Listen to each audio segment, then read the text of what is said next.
اور اللہ کے نبی نے کیا فرمایا؟ لا يدخل الجنت قاطع، رشتہ توڑنے والا جنت میں نہیں جا سکتا۔ کہتے جی میں تو چچا سے کیوں بات کروں، میری چچا نے تو میری بے عزتی کی ہے، تو یہ جہنمی ہے، یہ شخص جو جہنم میں جائے۔ ماموں سے نہیں بات کرتا، میری بہو تو ناراض ہو کے چلی گئی ہے، میں بہو کو کیوں مناؤں، میں بہو کو کیوں مناؤں، میں اپنی بہن کے گھر کیوں جاؤں۔ یہ جملے جہنمیوں کے جملے، یہ جہنمی ہیں یہ لوگ۔ لا يدخل الجنت قاطع، رشتہ توڑنے والا جنت میں نہیں جا سکتا۔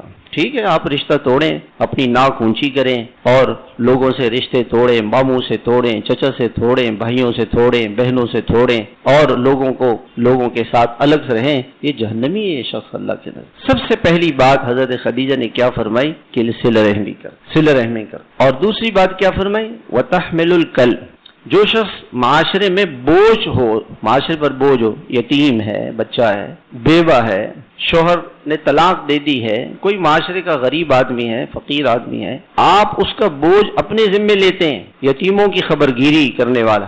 آپ صلی اللہ علیہ وسلم نے فرمایا انا وکافر الیتیم ھکذا، کہ میں اور یتیم کی کفالت کرنے والا، اس کا خیال کرنے والا جنت میں ایسے ہوں گے۔